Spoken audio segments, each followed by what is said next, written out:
There he is.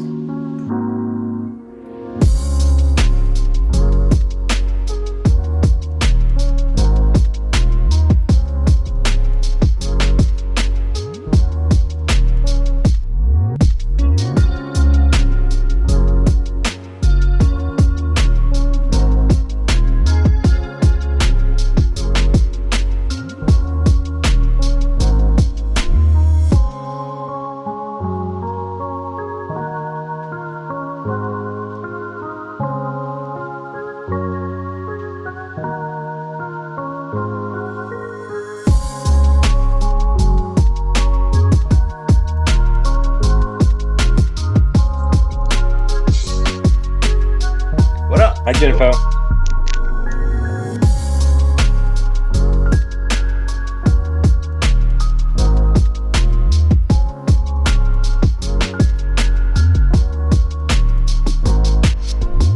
Daniel and I are going to be documenting all parts, all meetings that we have. Like I have a camera recording on me, and Daniel has a camera recording on him. And there'll be other ways that we do that. Like when I go, like I'm going to go fly up to hang out with Noah when he starts running drill. Like we'll record, just trying to find ways that we can document and put snippets of things that we're doing that Daniel will decide what's going to happen as he's putting content together for us to release. So just so you know.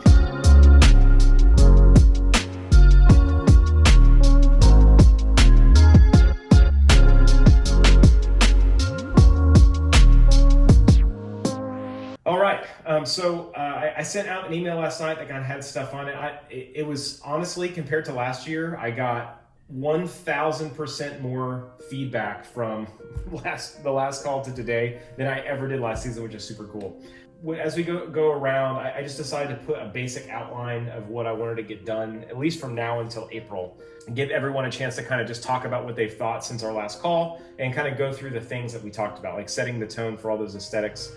Yeah, I mean, after listening to the music and everything, I mean, everything that I do visually is always motivated by music. When I hear music, I see it, right? And so just seeing it, it just feels like obviously a way cool, relaxed vibe. And I don't feel like anything the Scouts own as it is like that. And I really feel strongly, like I said, about us trying not to take a step backwards. I mean, I know it's just like the circumstances, but I personally love the idea of using like a hat. I don't know.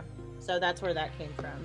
Right. So before we get into the list, just the thing I'll say is just from like an aesthetic standpoint, I just want all of us to keep an open mind about everything and just know that there's so many things out of our control. Like, how are we going to get things sewn? When are we going to see the kids? How are we going to get them to fit the kids? I just think that that's going to be the biggest unknown. And what I've told Chris when I talked to him, because like, I just don't want anyone's ideas to get shot down because there's things possible. I just want to assume nothing, both good and bad. So I don't want to shut down any possibilities, but at the same time, I don't want us to get our hopes up and feel like defeated, because I don't think, what I want to get into is I think that we can create a huge sense of what the seven of our aesthetic is, both musically and visually, through our writing, through the choreography, and through the drill writing, and through what we're doing, you know, from like the music arrangements. And then as we go, I'm just going to be really, really, really patient in terms of asking questions that no one answers no to, because we have a lot of time to figure that stuff out. So I'm totally down for that, and I'm going to keep working on it. I haven't gotten a no yet, so that's good, but I haven't gotten,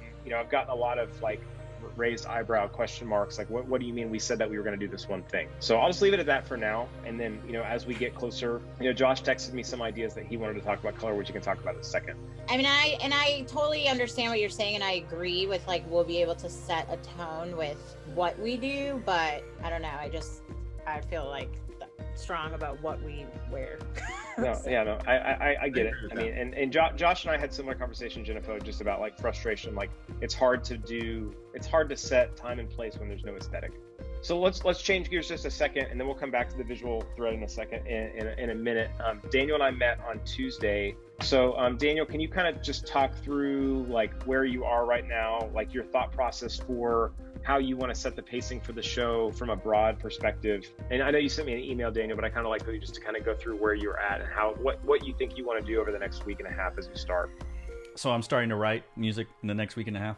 Is that what you're saying? We're gonna talk about it, yeah. Oh, yeah. One of the comments I made to Jason was pretty much this idea that Madison should always do Latin music. Like it just seems to be that kind of thing. And how many messages did we get when we were announced as the design team that said, are you going to play Malagueña? Like, what if we just said, you want Latin? We're going to give you Latin. We're going to give you Latin music that you didn't even know you want is Latin. It's very tongue-in-cheekly, but also, like, it might be kind of cool. So one of the tracks that he put in the playlist was the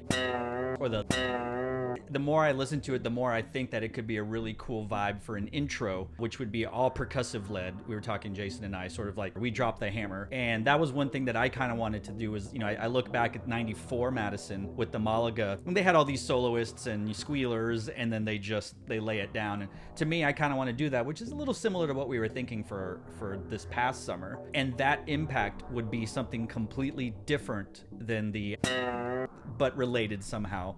And then after we play that impact, then we go back to would function as a motor. So it'll just propel us through the next 3.5 minutes. This needs to probably be the movement that not only sets the tone for the entire show, but also gives us the building blocks, as Jason and I have talked about, that helps us build upon the foundation to set us up for 2022. This is the stuff those kids are going to work on, the members are going to work on for 3 months in Mad U. So this needs to be their meteor kind of thing. Meteor? So I challenged Daniel to come up with some seeds of ideas that we can work. Cause I can go to Daniel's house or he can come to my house and we can actually work in person on some of this stuff to really massage this over the next couple of weeks to get it done for the beginning. So I don't want to box in where we are just coming up with something we see on a playlist, but I do, when we get to this I know Josh has a lot of ideas of different scene setting and how we create an arc of scenes versus a story. I don't necessarily know that a story is the right idea, but we definitely need to come up with some basic music outline things that Daniel comes up with, and then create visual progressions to that music. So Matt, do you want to kind of talk about, I asked Matt specifically, one of the things that Josh immediately texted me about was how are we going to deal with tempo? Because if you listen to the tempo on that soundtrack, it's pretty brutal. It's everything is 120. Do you want to kind of summarize just kind of your ideas that you emailed me, Matt? Yeah, absolutely. So we kind of talked about the beginning being percussion led, like you said, Daniel, and I think all of that at that tempo is probably fine. Percussion can kind of do the fast tempo stuff. They're not going to be doing the stuff that the winds are doing. It gives you guys an opportunity to do some different feet stuff anyway at the beginning. And then if you go from that into that just that other 6/8 feel, if that's in 6/8 kind of feel, and then you go more into this kind of feel, that would be a good tempo change, a good feel change there for that impact too, for whatever that section is. A lot of this stuff is really cool, and the vibe is really relaxed. We could easily make it a little faster, and then they could just do single time instead of trying to do 220 all the time, which is kind of what a lot of these would end up being. So that was kind of my thought, was yeah, I also don't think that we need to be super hypersensitive. I mean, as we pace things out, and we want to make sure that there's good variety, but and we want to make sure that there's good tempos that we can create and drill with velocity, because if we're cranking at 120, Noah's not going to be able to write anything. So I don't think that we need to be super hypersensitive about feeling we need to get into a super aggressive tempo, but I think that there's some good thought process between the three of you guys on how you're going to manage all that. Ryan, did you have something? You didn't send me anything today. Did you have any thoughts or anything that you were thinking or looking at or doing, going through the last couple of days that you wanted to share? Yeah, so, well, first of all, I think any theme or concept where the rhythms themselves can be conceptual is always great for percussion. We're able to interplay into the show concept just by the rhythms that we choose. I think this style of music lends itself very well. I spent most of my week revisiting all of my drum set background to ensure that I understand how all of these feels line up, which I think there's a tremendous amount of stuff we can do. I don't know if you guys saw our drum set player at the camp, but he's very talented. And there's a lot of very cool stuff, opportunities for him. Just from a percussion standpoint, and from a variety of instrumentation, this style of music allows us to do a lot of really cool things, be able to work with and then utilize all of those rhythms on the battery as well is really cool. I didn't have any concerns at all with tempo, and in fact, I almost had the opposite reaction, like Matt was kind of talking about. In these, what, at least from the percussion side of things, and especially what a lot of our students are accustomed to with indoor, these mid-range, what most people consider uncomfortable tempos, give us a ton of variety from a foot timing standpoint. We can do more than just quarter notes or half notes. We can go into dotted quarters and things like that can, depending upon the velocity we want for the percussion side of things, I think creates a ton of variety. at least hearing the conversations that we're having about the feasibility of traveling and transferring any sort of prop, that seems like a pretty simple idea that is right on the nose with the concept we're going for.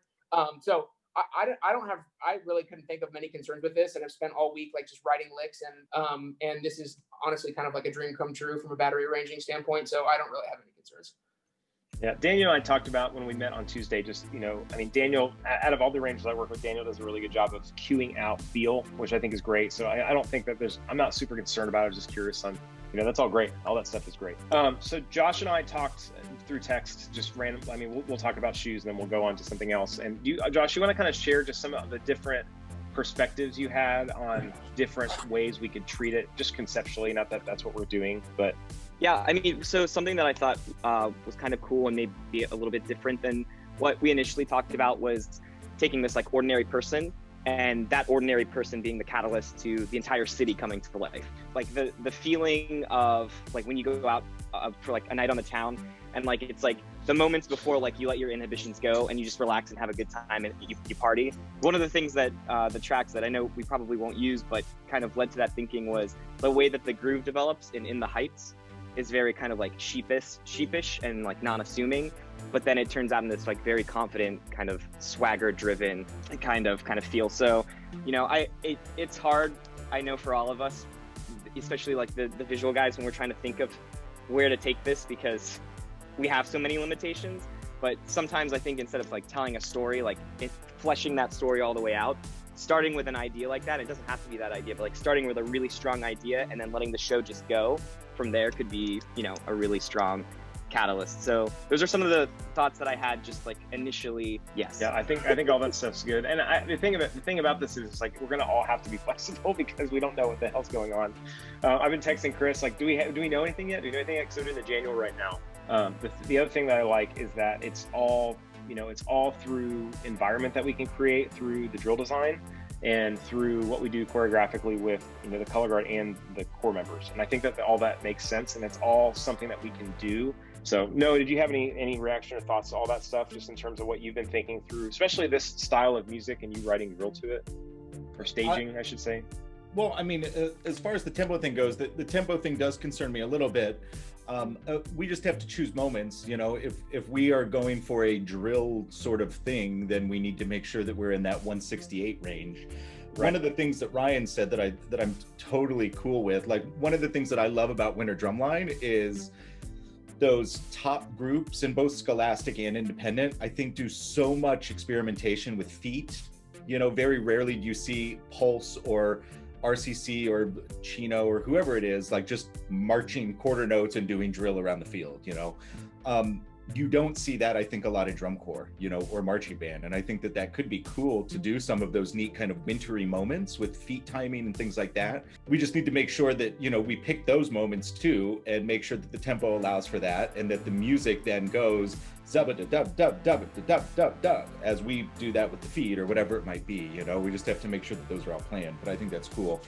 To me, I guess I'm seeing it more like we create little pockets of things. We create little scenes, almost like you would take a sound sport, or like, and so trying to create something where it's like, it's not everybody marching around the whole time. It's like features and focuses. I feel like you're creating texture and scenes without giving the people that don't need responsibility more to do. Like, you know what I mean? I don't know. I just feel like it's a way to like hone in on different things. Like what Josh said, like, and I almost don't even see it as limitations. It's like, okay, this is what's on the menu. These are the options we have. Let's be creative with that. Every good idea right now is a good idea, and they're not competing with each other, because in some fashion or another, they can all be something that we do at this point. If there is any opportunity for anybody to do anything they always wanted to do, it should be this summer. If I had my druthers, and I would say, let's just write a really cool music book, not have to worry about, do we lead into the compulsory chord, and then Josh writes a lunge, and like, okay, we have to do that in 2022. Do we have to do that this year? And that's a real basic example of that. But, arrangers, we're kind of boxed into, now here's our double tonguing feature, and now here's this. And yes, we should have those things if they happen organically, but I'm on team foe of let's blow this all up. And if they don't like it, we'll be like, oh, well, you know, it's a freebie. It's a mulligan year. Why don't we just be super cool? I'm for it. Well, I think it's definitely like a year to like do whatever you would want to do, just because you can. You might as well. Like it would be awesome, you know. Through this process, I'm going to be very mindful on our students' ability to create success and excellence, because I do want us to think about that. That's my only part. I'm not worried about compulsories in terms of like, we have to do these things and check these boxes. I just want to make sure that we set up our students to be better than, you know, 2019, 16, 15, 14, 13, 12, 11. Like, I want us to be better than them from a performance standpoint. So I want to make sure that we create things that the kids can do and be really clean and good at. And I know that you guys all agree with me. That's the only thing I'll say. And so I just think that I feel like we have a huge responsibility to empower the captions to have a product that they can take, clean, perform, and then connect with the audience, because that's what the Madison Scouts are about. You know, it's connecting up. And that's what, there's a lot of drum corps that are really good at that right now. So I think the more that we think about that, like, you know, if you don't like it, no one else is going to like it. You know what I mean? So let's just make sure that as we go through, I just want, you know, the thing that I've really liked the last 5 days is how many people have reached out to me and used me as a sounding board, just to get their thoughts out. You know, communicate with each other, communicate with me. If you have ideas, every idea is a good idea. And, you know, if we end up not using it, that doesn't mean we don't have to use it right now. Maybe we can reformat it some other way. I just want you to feel like you can share your ideas, because something that you might just have in the shower randomly might end up being a really cool moment in the show. And I want you to feel like we can really max out all the little things, so you go into July feeling like, you know, I really had a voice in that. Like, these are the things in the show that represent. Does that make sense? I mean, what I'm saying makes sense. That's what I really care about, is making sure that you guys feel like, you know, we're doing our due diligence to change the brand in all the ways that we can. Okay, so this is what we're going to do next. Daniel and I are going to talk separately about a time where we can kind of draw on things in terms of like just ideas that he has from like source material. I will schedule a call with the Rowdy Boys and Daniel just about, you know, so we can block out some different things, and we have like a separate text that will do that. And just terms of like ideas that we'll have, I'll ask Daniel to sketch something, maybe a little less formal than he did last year, and then send that out. And then we'll kind of have ability to email back and forth and go through, and we'll just kind of see if we need to jump on a call before Daniel and the percussion guys write anything. I'll make sure that everyone's kind of aware of like what we're thinking, for you guys to listen for it and ask in terms of like tempo and how we do in terms of mapping it out before Daniel actually writes something. The only problem is that not a problem, but you know, Mad U is about to start, and I do want to make sure that we're able to kind of have something for the kids in like 3 weeks or so. So I feel like that doesn't mean that we have to write 3.5 minutes in 3 weeks. That means if we can get through some sort of like intro and impact, you know, for them to start working on, I would really like that. Does that make sense? Cool. Does anyone have any other thoughts or things that they want to bring here? It doesn't have to be today. Like, I mean, we have plenty of time. I mean, you can I'm always available if there's things that we forget, or the text message or whatever. All right, guys. Well, hey, have a good rest of the week. I really appreciate your time. I really appreciate you guys being very thoughtful about thinking about all the things that we did over the last 2 days. A flurry of text messages to my phone, which was always really super fun to think about and go through. So we'll be in touch after Daniel and I kind of have our brainstorming stuff. Rowdy Boys will circle you all in and make sure that we really all 4 of us lay out how that's going to work, and then we'll just go from there. Okay. Flurry. Thank you. Fleur de lis. Guys, have a great night. Talk soon. Bye.